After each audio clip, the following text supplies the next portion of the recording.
السلام علیکم ټیکنیکل امید ته بخیر راغلی. زه یم ستاسو ورور ذبیح الله امید.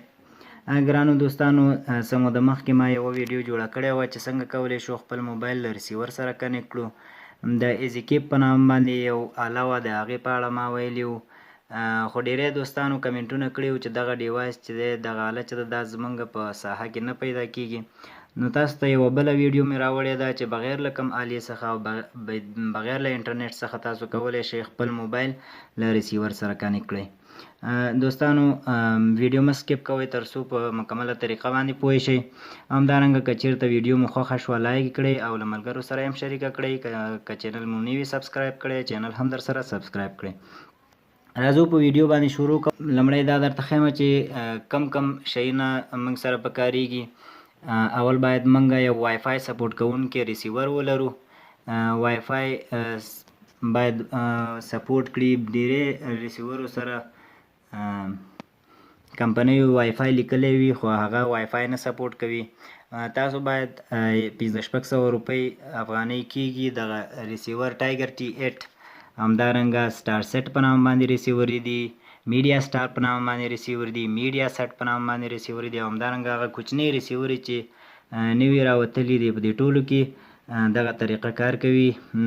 دا یو ریسیور به پیدا کړئ او همدارنګه وای فای اډاپټر به هم ورسره واخلئ او وای فای اډاپټر به په ریسیور کې کنیکټ کړئ تر څو ستاسو د موبایل له هاټ سپاټ سره ریسیور کنیکټ شي.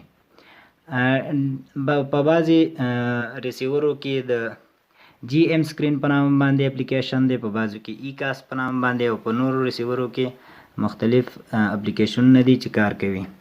ما سره د جی ایم سکرین په نام باندې هغه چې دی اپلیکیشن چې دی په دې هغه کې کار کوي په ټایګر T8 کې. او دغه جی ایم سکرین چې دی دا ډېر ښایسته اپلیکیشن هم دی.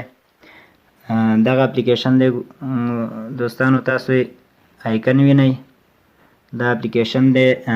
دا به له پلی سټور څخه ډاونلوډ کړئ. زه به دا خلاص کړم یو ځل.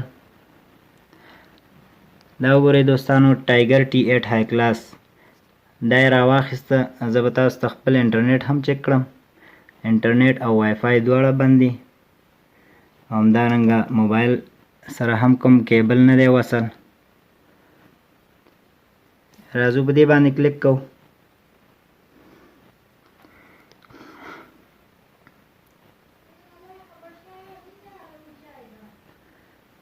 دا وګورئ دوستانو، دلته رادیو فردا په نامه باندې چینل موږ سره آن دی.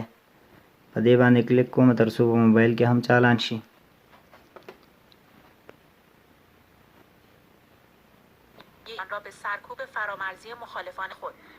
دا وګورئ دوستانو، ما سره لمر تلویزیون کار نه کوي، کنې هغه مې هم درته راوستو پکې.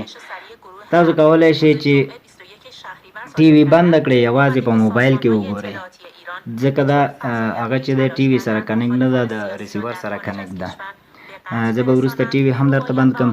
لومړی به طریقه تاسو ته وښیم چې له کومې طریقې سره وصل کولی شو.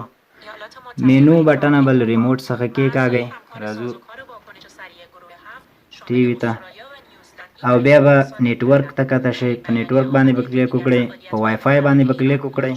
همدارنګه دلته ستاسو د موبایل هاټ سپاټ به پکې راشي، په دې باندې به کلیک وکړئ او خپل د هاټ سپاټ کوم کوډ چې دی هغه به پکې ورکړئ تر څو ورسره کنیکټ شي. نو زما ریسیور چې دی دا کنیکټ دی. بېرته شاته راځم.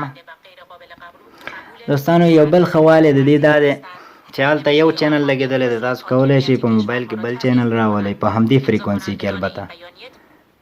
وګورئ دوستانو، زه بل چینل راولم په همدې فریکونسي کې.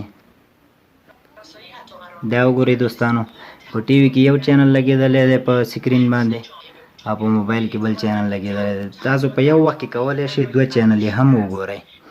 همدارنګه کولی شئ چې تر ډېره ځایه پورې دا یعنې تر کوم ځای پورې چې وای فای کار کوي تر هغې ځای پورې تاسو کولی شئ چې ټي وي وګورئ.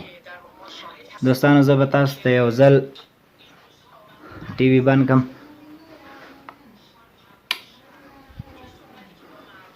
دا وګورئ دوستانو، ټي وي مې بند کړئ. یوازې په موبایل کې هم تاسو کولی شئ چې ریسیور چالان کړئ او په موبایل کې ټي وي وګورئ.